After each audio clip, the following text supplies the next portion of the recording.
다 함께 사도신경으로 신앙 고백하면서 하나님 앞에 나아가도록 하겠습니다.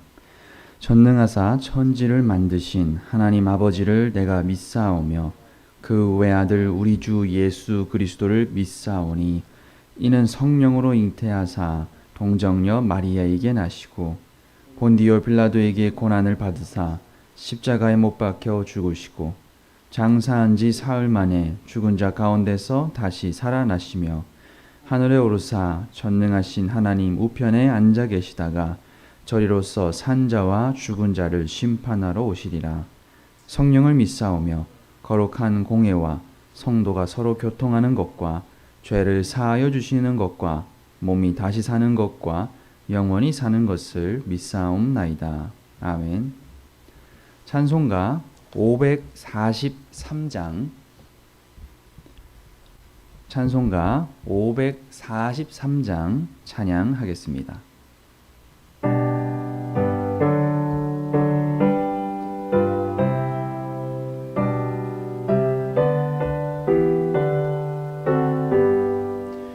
어려운 일 당할 때 나의 믿음 적으나 의지하는 내 주를 더욱 의지합니다. 세월 지나갈수록 의지할 것뿐이세 무슨 일을 당해도 예수 의지합니다. 성령께서 내 마음 밝히 비춰주시니 인도하심 따라서 주만 의지합니다. 세월 지나갈수록 의지할 것뿐이세 무슨 일을 당해도 예수 의지합니다. 밝을 때의 노래와 어두울 때의 기도로 위태할 때 도움을 주께 간구합니다. 세월 지나갈수록 의지할 것뿐이세 무슨 일을 당해도 예수 의지합니다.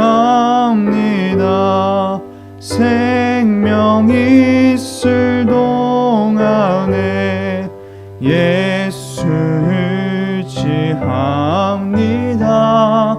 천국 올라가도록 의지할 것뿐이세 세월 지나갈수록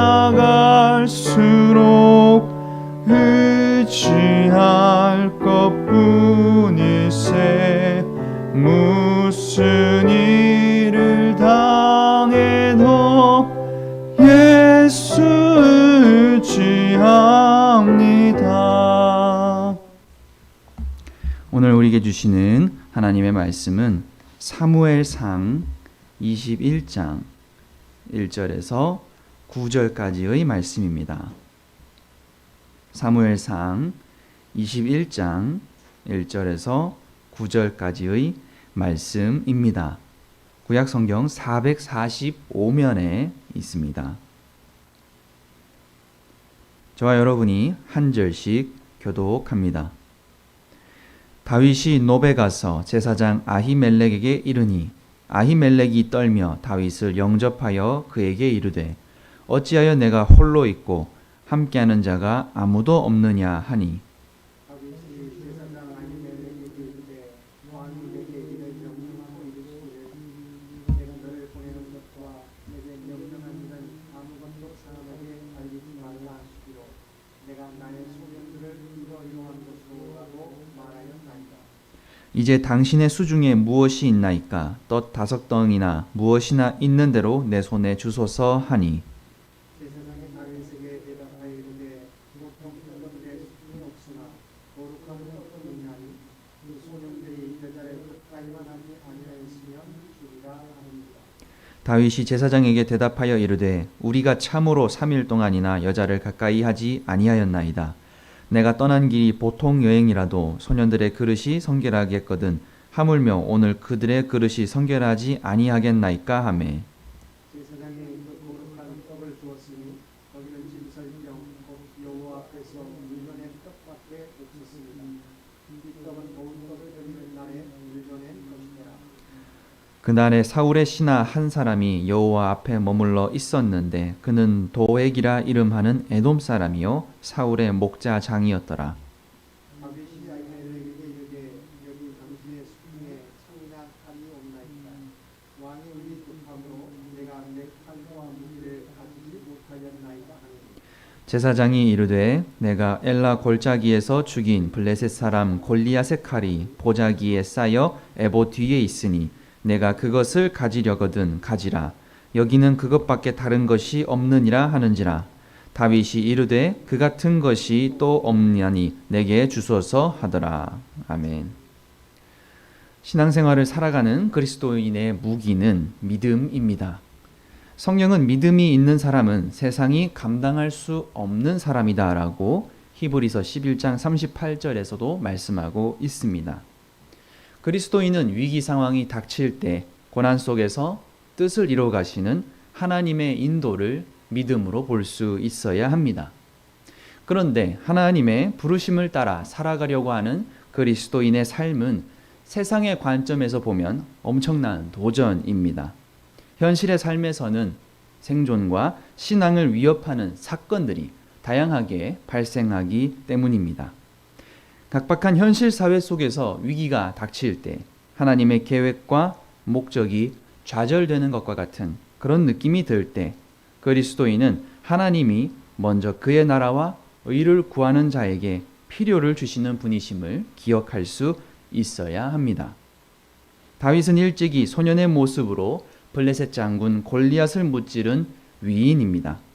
그러나 다윗도 위기에 처할 때는 오늘 말씀과 같이 믿음이 부족한 연약한 모습을 보이게 됩니다. 그도 우리와 같은 인간이었던 것입니다. 오늘 말씀 속에서 곤경에 처한 다윗이 어떻게 행동했는지를 살펴보면서 우리도 곤경 속에서 어떻게 해야 할지를 알아보아야 하겠습니다. 다윗은 아까 말씀드린 것처럼 철저하게 하나님을 의뢰하였던 사람이며 하나님이 자신과 함께하고 계시다라는 믿음으로 골리앗과의 싸움에서 승리하기도 했던 사람입니다. 그러한 다윗도 도망가는 상황에 처하게 되면서 잠시 방황을 하게 됩니다. 자신의 모든 지위와 업적을 버리고 도피 생활을 시작한 다윗이 처음으로 찾아간 곳은 제사장들이 모여 살던 노비라고 하는 성읍이었습니다. 놉은 실로가 파괴된 이후 성소의 기능을 대신하였던 성이었습니다. 다윗은 스스로 생각할 때 하나님을 섬기는 제사장이 있는 곳으로 가는 것이 안전할 것이라고 믿었으며 하나님의 위로를 받을 수 있다고 생각했던 것으로 보입니다. 위급한 상황을 만나면 인간은 위기를 모면하기 위해 순간적으로 거짓말을 합니다. 본문의 다윗을 보면 그토록 하나님 앞에 의로웠던 그도 미리 준비한 것처럼 자연스럽게 거짓말을 합니다. 제사장 아히멜렉이 그를 영접하며 어찌하여 내가 홀로 있고 함께하는 자가 아무도 없느냐 물어볼 때에 왕이 내게 이를 명령하고 이르시기를 내가 너를 보내는 것과 내게 명령한 일은 아무것도 사람에게 알리지 말라 하시기로 내가 나의 소년들을 이러한 곳으로 오라고 말하였나이다 라고 그는 말을 한 것입니다. 아무런 준비도 없이 도망쳤던 다윗에게 이러한 거짓말은 사실 아히멜렉이 금방 눈치챘을 것입니다. 그러나 그 허기졌던 다윗이 음식을 요구하자 아히멜렉은 성소에서 하나님께 바쳤다가 새 것으로 교체하면서 물려낸 제사용 떡밖에 없다라고 대답을 합니다. 율법에 의하면 그 떡은 오직 아론과 그 자손이 거룩한 장소에서만 먹어야 했습니다. 아히멜렉은 다윗이 굶주렸다는 사실을 간과할 수 없었고 생명을 살리는 것이 더 중요하다고 생각하였던 것 같습니다. 그리하여 그는 최근에 여자를 가까이 하였는지를 물어보고 만일 그가 성결하다고 한다면 기꺼이 떡을 먹어도 좋다라고 허락을 하였습니다. 제사장이 하나님께 드린 진설병, 이 떡을 준다라고 하는 것은 파격적인 일이었습니다. 다윗은 이렇게 거짓말을 하고도 은혜를 받게 되었습니다. 그러나 여기서 다윗은 다시 한번 거짓말을 하게 됩니다. 그는 무기가 필요하였습니다. 그래서 그는 왕이 명령한 일이 너무 다급하여 빨리 출발하는 바람에 무기를 챙겨오지 못했습니다. 그곳에 창이나 칼이 있습니까? 라고 아히멜렉에게 물어보는 것입니다. 우리는 여기서 또한 의문이 생깁니다. 성소에서 무기를 찾는 것은 이치에 맞지 않습니다. 그러나 아히멜렉은 다윗이 엘라 골짜기에서 죽였던 골리앗의 칼이 여기 에봇 뒤에 있다라고 대답을 하게 됩니다. 다윗은 그 같은 것이 또 없나니 내게 주소서라고 즉시 대답을 하였습니다. 오늘 말씀은 다윗이 하나님의 신탁보다는 일용할 양식과 무기를 먼저 구하였다라는 사실만을 보여주고 있습니다. 물론 도망자에게 양식과 자신을 보호할 무기는 가장 절실한 물품입니다.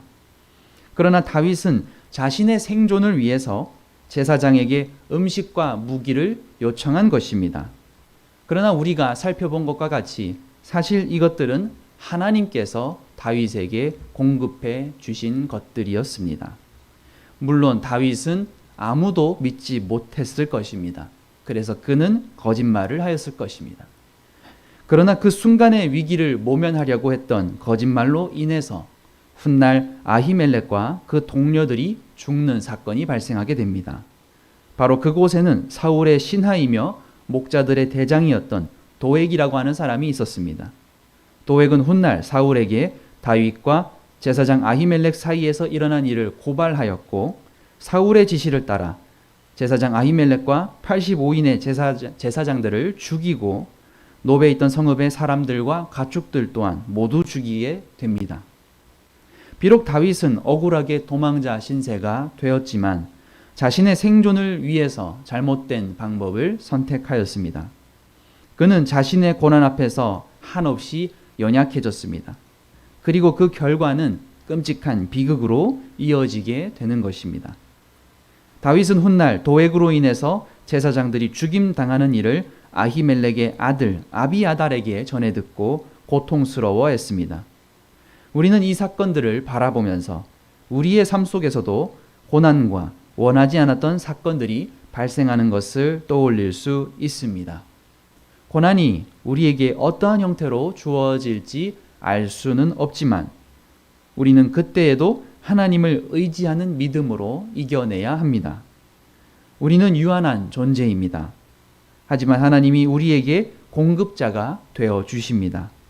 우리가 하나님의 통치를 믿음으로 살아가더라도 고난이 사라지지는 않습니다. 사도 베드로는 그리스도인들이 고난과 시험 속에 있을 때에 믿음을 굳게 할 것을 권면한 적이 있습니다. 베드로전서 5장 9절과 10절에서 그는 이렇게 얘기하였습니다. 너희는 믿음을 굳건하게 하여 그를 대적하라. 이는 세상에 있는 너희 형제들도 동일한 고난을 당하는 줄을 알미라.